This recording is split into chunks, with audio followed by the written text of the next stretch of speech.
其实现在镜头上给到的是16号赛车，这个16号赛车呢，据我们的了解到的信息，它是仅参加练习赛，那么在后面明天的这个排位赛和正赛当中，应该不会来出现。尤其是 UNO 的85号赛车，也就是方俊宇和王一博的赛车，因为2连当中提前因为一些原因没有办法继续的出来，可能他们车组或者帮助车队在数据的收集，在练习过程当中，这个确实损失比较多。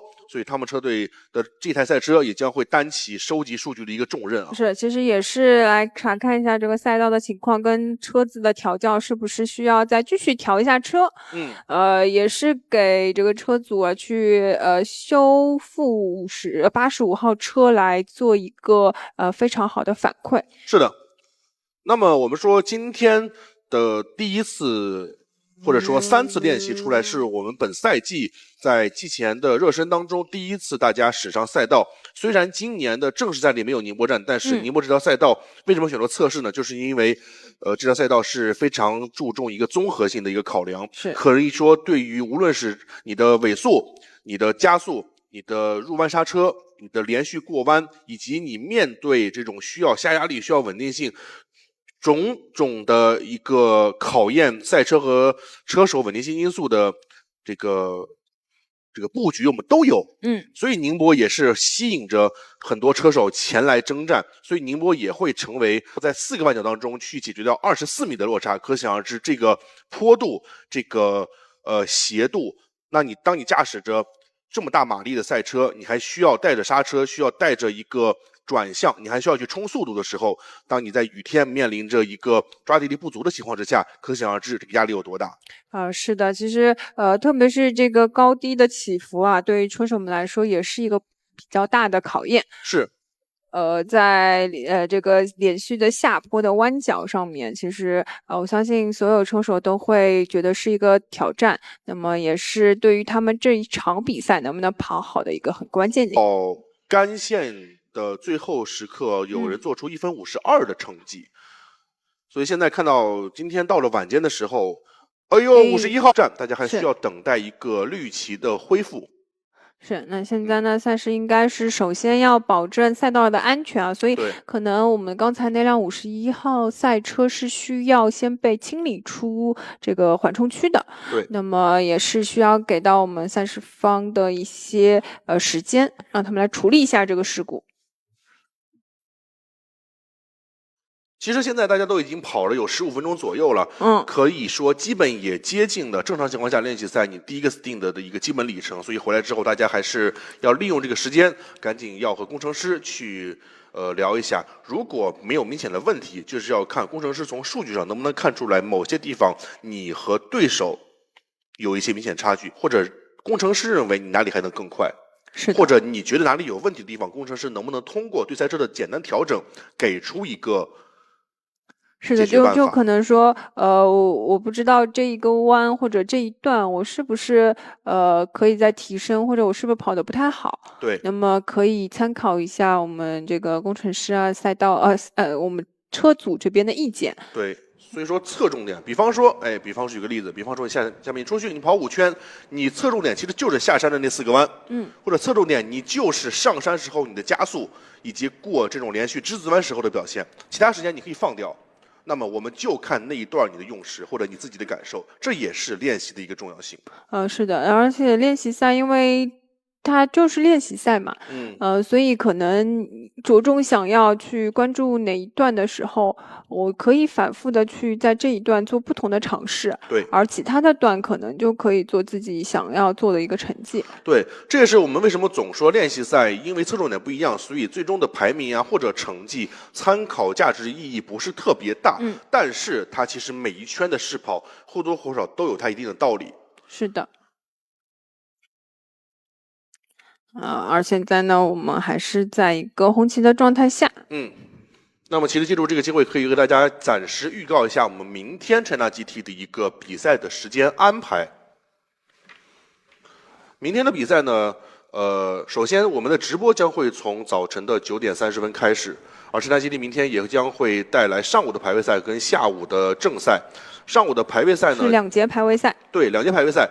2节排位赛呢，根据规则将会是由2位车手共同来分别驾驶。是，如果一辆赛车是有2位车手同时驾驶的话，2个人必须得各跑1节排位赛，然后2节排位赛的成绩相加才可以。而如果你这台赛车只有1位车手，比方说肖敏，那么你一个人去跑2节，那么到了正式比赛当中，这样一次强制进站换人的时候，他也必须进站，他不用换人，但是他必须要比正常的停站要多停5秒，是来以此带来一个尽可能公平的情况。是，而明天进行的排位赛呢，会是每一节是15分钟，然后在当中呢会有一个10分钟的间隔。其实15分钟放到今天的圈数来看的话，基本每个人最多冲个6、7圈就不错了。你还得考虑出场圈。我觉得可能5、6圈。对，你还得考虑有cool down，有冷却圈。是的。对，包括你的轮胎能不能撑住还是另外一回事儿。因为本周末的轮胎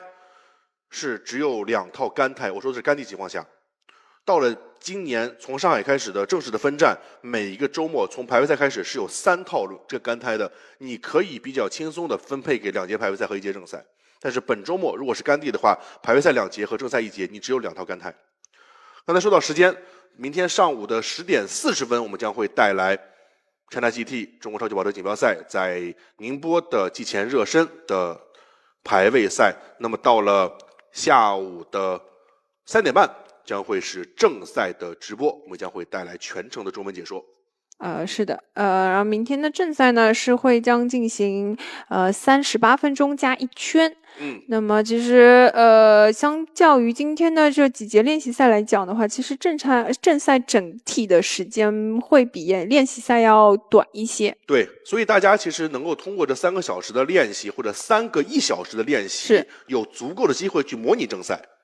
但是今天因为有雨的关系，还是没有太多办法达到一个程度。是起码是没有办法去完全模拟。好，绿旗了，完全没有办法完全模拟干地的一个情况。对，绿旗了，现在比赛已经恢复进行了，还有40分钟，大家还是有足够的时间的。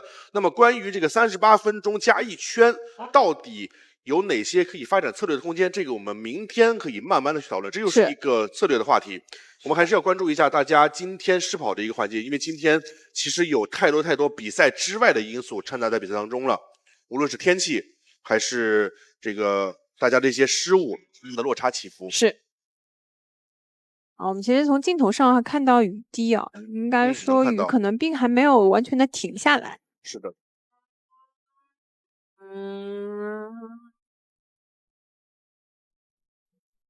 但是我们可以明显的看到，我们所有赛车的这个前灯啊、大灯是开着的。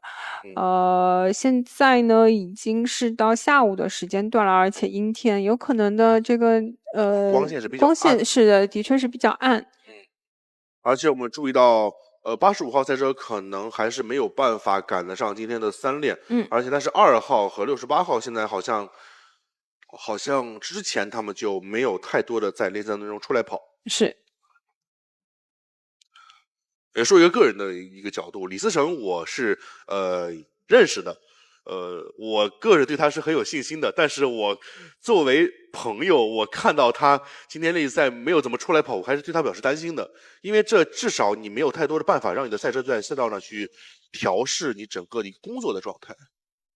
是的，但是也有可能像我们之前有所猜测的那样。16号。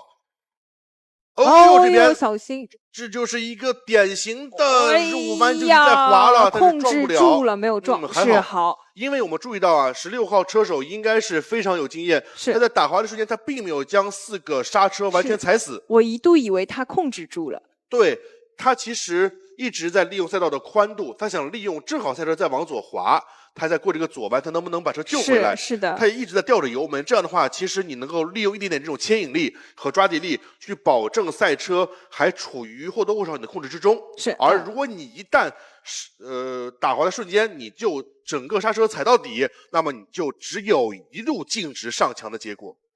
那么现在呢，他也是回到了赛道上面，它影响不是很大，因为刚才的确是没有造成任何的这个损伤。我觉得刚才这一下年度最佳旧车，我觉得应该能排上号。是我一度觉得它可以漂移，直接把这个弯过了。对，其实它当时我觉得可能还是赛道更加滑，如果当时水再少一点，它是能掰过来的。是，这一下救得很漂亮，而且运气也很好，没有上墙。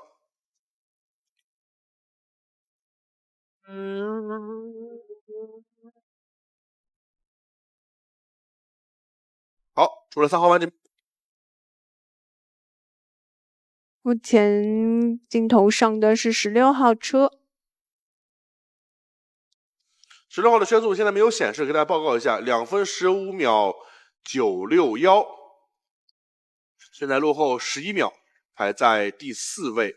而且他和前面的7号车都是近2圈也刷新了自己的成绩的。不管怎么样，这个时候还是要模拟一下逐渐变好的赛道的状况。看一看，当前温度以及当前这个时间点光照情况之下，赛道逐渐变干，你每圈的圈速会有多少提升？这也是一个比较重要的数据。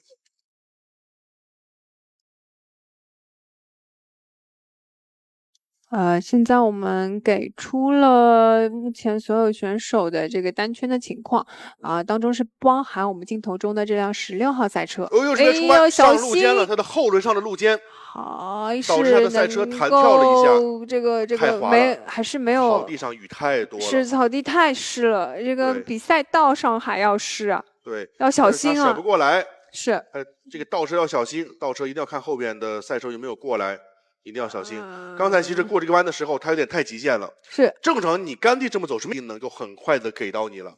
是这边也是顺利的回到了赛道上继续自己的练习。而且刚才在草地上是非常湿的，是我们其实想开出来，但是发现没办法转出来。对，没办法转出来的。最后时刻来了个小插曲，还有最后4分钟不到的时间，还要再跑吗？还要再跑一下。因为刚才那样一转的话，其实对于他那一段的成绩是受影响的。其实7号这边也是带着。